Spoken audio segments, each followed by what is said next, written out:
Assalamualaikum warahmatullahi wabarakatuh.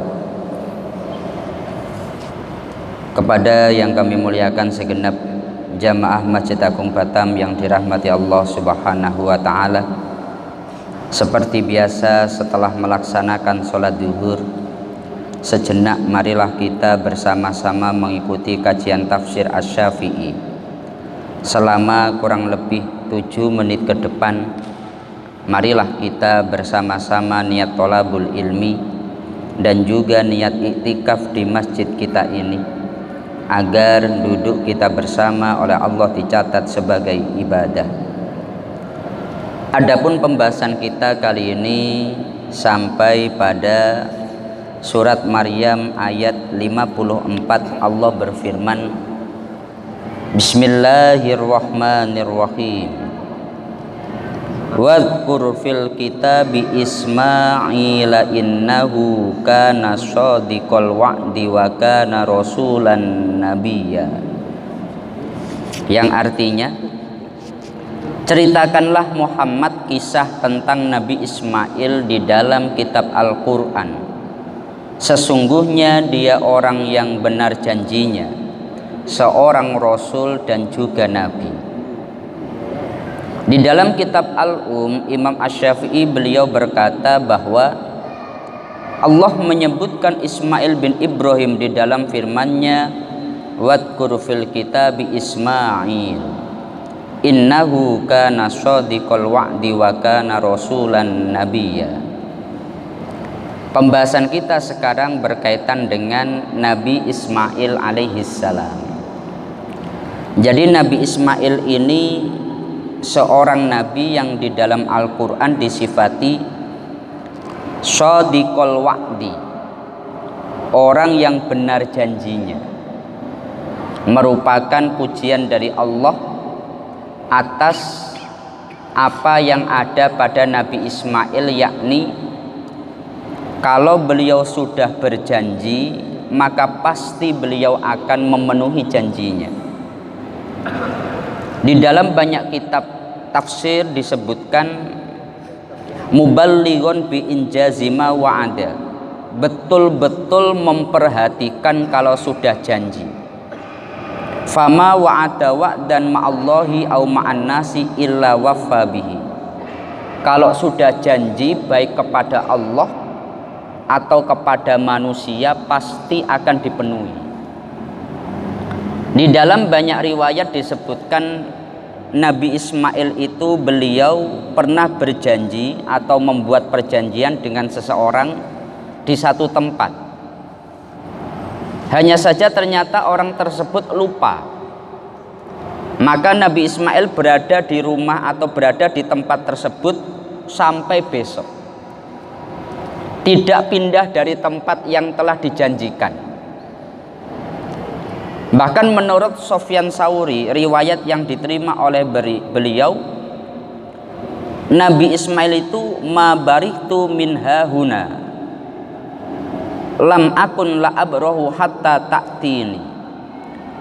Kalau di dalam riwayat Sufyan Tsauri, annahu aqama fi dzalikal makan yang tadiru haulan hatta ja'ahu.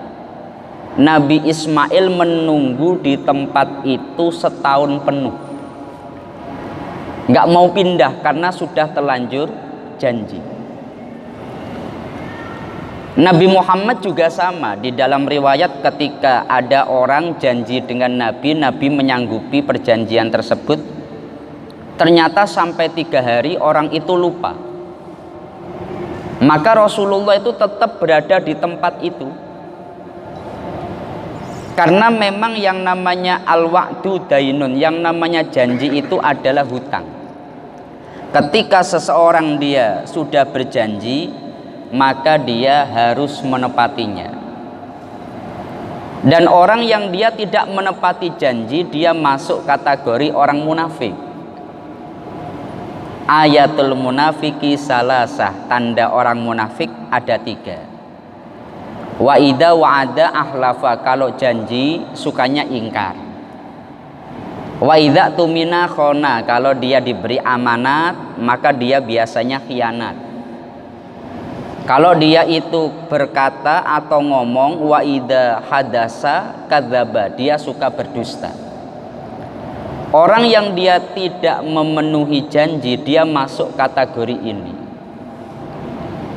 Salah satu bukti dari janji Nabi Ismail berkaitan dengan Allah, ketika ayahnya yakni Nabi Ibrahim menawarkan, ya bunayya inni ara fil manam anni adbahuka fangdur madza taro. Hei anakku, aku oleh Allah dalam mimpi diperintahkan untuk menyembelih kamu. Bagaimana menurutmu? Maka jawaban Nabi Ismail, ya abatif al-matu'mar satajiduni insyaallahu minas sabirin. Wahai ayahku, lakukan yang diperintahkan Allah kepadamu dengan mengorbankan aku. Insya Allah engkau akan mendapati aku orang yang bersabar. Di dalam riwayat-riwayat itu disebutkan Nabi Ibrahim sudah menyembelih Nabi Ismail. Nabi Ismail beliau diletakkan di tempat pengorbanan. Nabi Ibrahim sudah mengasah pisau, sudah dipotong. Cuma berkali-kali itu nggak bisa, diasah lagi, dipotong lagi, nggak bisa. Nabi Ismail karena sudah janji, beliau pasrah, nggak ada ketakutan, nggak ada ingkar ataupun melarikan diri, tidak. Lah sifat inilah sebetulnya yang harus kita miliki bersama, bahwasanya orang Islam atau orang mukmin itu ditekankan betul bahwa dia jangan sampai suka ingkar janji. Bahkan ketika dia ingkar janji masuk kategori orang munafik. Malah kebanyakan sikap ini itu sekarang dicontohkan oleh negara lain. Contohnya Jepang itu. Kemarin kami, Masya Allah, kereta cepat Shinkansen itu telat cuma 2 menit atau 1 menit langsung minta maaf. Padahal cuma telat 2 menit dari waktu yang telah ditentukan. Itu minta maaf secara umum, terbuka. Maka semestinya kita berusaha untuk introspeksi diri, bahwa marilah kita berusaha ketika sudah mengucapkan atau mengikrarkan janji, kita berusaha betul untuk memenuhinya. Rasulullah pun sebelum menjadi nabi, beliau disebut Al-Amin, orang yang bisa dipercaya. Kenapa? Karena beliau memegang betul kalau sudah berjanji atau diberi amanah, maka beliau akan melaksanakan hal itu. Kemudian Nabi Ismail juga disifati dengan wakana rasulan nabiyya. Nabi Ismail adalah seorang rasul dan seorang nabi. Jadi Nabi Ismail itu kalau di dalam kitab tafsir, contohnya tafsir Munir, beliau sebagai leluhur orang Arab. Karena sebelum adanya Nabi Ismail dan ibunya Hajar, di Mekah itu nggak ada penduduk. Baru ketika Nabi Ibrahim meletakkan Hajar dan Ismail di Mekah, akhirnya mereka mendapatkan sumur Zam-Zam. Ada rombongan dari Yaman, suku Jurhum, ada banyak burung di atas Ka'bah. Itu biasanya tidak dilewati orang. Loh, kok ini ada banyak burung di atas tempat itu? Kalau ada banyak burung berarti di bawahnya ada air. Coba kalian cek di sana ada air apa enggak. Setelah dicek ternyata memang ada air Zam-Zam itu. Akhirnya mereka meminta izin untuk tinggal di situ. Akhirnya beranak pinak sampai Jazirah Mekah sampai sekarang lah. Tapi penduduk pertama itu adalah Nabi Ismail dan ibunya. Makanya di dalam kitab tafsir disebutkan Nabi Ismail bapak dari orang Arab. Dan karena beliau itu beliau itu tinggal di sana, makamnya itu di Hijr Ismail itu. Jadi sebelah Ka'bah ada oval itu setengah lingkaran, lah itu namanya Hijr Ismail. Ibunda beliau Sayyidah Hajar dimakamkan di sana. Nabi Ismail ketika wafat juga dimakamkan di sana. Umur beliau itu 127 tahun. dan beliau memiliki anak 12.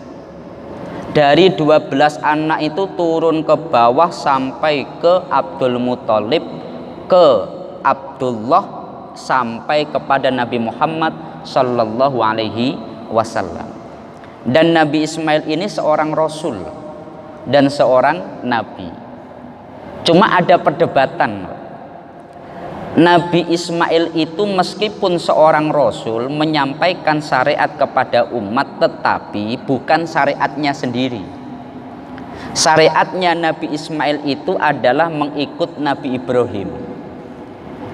Maka kalau meskipun Nabi Ibrahim dulu berada di Babilonia kemudian pindah ke Palestina, itu orang Arab, mereka khitan, mereka haji, mereka umroh itu atas nama syariat Nabi Ibrahim, bukan Nabi Ismail. Kita ketika korban menginduk pada Nabi Ibrahim, bukan Nabi Ismail. Ketika haji menginduk Nabi Ibrahim, bukan Nabi Ismail. Padahal yang mensiarkan, yang mendakwahkan itu ya Nabi Ismail alaihissalam. Cuma karena Nabi Ismail mengikut Nabi Ibrahim, maka syariatnya ya atas namanya Nabi Ibrahim.